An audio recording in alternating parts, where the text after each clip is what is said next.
दादा कुठे नियोजनात बुंग बुंग बुंग बुंग सिमेंट करून टाकायचं असेल.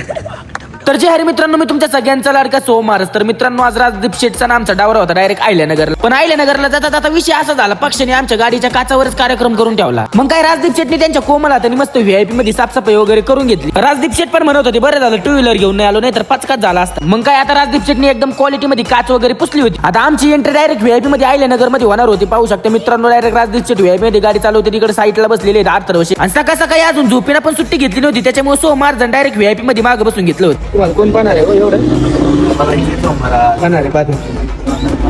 इथं मस्त राजदीप शेठनी केस बीस विसरून घेतले, चष्मा वगैरे लावून मस्त व्हीआयपी मध्ये एंट्री आणली. पहा कशी राजदीप शेठची एंट्री. हा नाद करायचा नाही. आज काही चढ करायची इच्छाच नव्हती, त्याच्यामुळे एक एक चहा घेतला डायरेक्ट कल्टी आणली. आता सकाळी निघल्यापासून चिमणीनं कार्यक्रम केला ना, आता इथं आमचा कार्यक्रम झाला. तसा कार्यक्रम झाला नसता, पण ब्लॅक फिल्मिंग असल्यामुळे खिशाला मजबूत दानका बसलेला आहे. असो काही विषय नाही, घेऊ ते ऍडजस्ट करून राहू. आणि खिशाला मजबूत दानका बसल्यामुळे राजदीप शेठ पण एकदम मजबूत मध्ये पेटला होता. 120च्या खाली काय राजदीप शेठची गाडीची येत नव्हती. राजदीप शेठला म्हणत होतो, राजदीप शेठ आपल्याला आयुष्यातलं अजून काही काही करायचं बरं का, एवढं लक्षात राहू द्या. तुमच्या सगळ्यांच्या कृपा आशीर्वादाने पोहोचलो भाऊ कस तरी इथपर्यंत. आता हे हॉटेल कोणतं आहे कुठे आहे तुम्हालाच माहिती. कमेंट बॉक्स तुमच्यासाठी ओपन ठेवलेला आहे आपण. आणि इथं मला एकट्याला दिलं बाहेर काढून. आतमध्ये यांचा काही कुटाणा चालू होता, काय माहिती. म्हणलं जाऊन तरी पाहू आतमध्ये काय चालू आहे. काय राजदीप शेठ विषय काय ते थोडा अभ्यासासाठी घेतलं होतं. अभ्यास अभ्यास लय भारी तुमचा.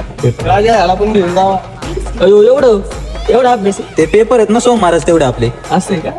प्रत्येक विषयाचे एक एक अभ्यास. म्हणजे माझ्या आता शिकटू पेटली. राजदीप शेठचं नगर मध्ये येण्याचं कारण म्हणजे फक्त अभ्यास. असो काही विषय नाही, पण तुमच्यात पण असे काही शेत असतील तर करा मग त्यांना शेअर. आता आयल्यानगरला आम्ही कशासाठी आलो होतो तुम्हाला पाहायचंच काय, तर पहा मग कोणी आलं का लक्षात. हा 100% तुमच्या लक्षात आला असेल. सांगा मग कमेंट्स बॉक्स मध्ये. कमेंट्स बॉक्स तुमच्यासाठी स्पेशल उघडा ठेवला. तर मित्रांनो, आजचा ब्लॉग कसा वाटला नक्कीच कमेंट मध्ये सांगा आणि फॉलो करायला विसरू नका. आणि हो, पुढला ब्लॉग बघायला विसरू नका बरं का, लय डेंजर ब्लॉग आहे.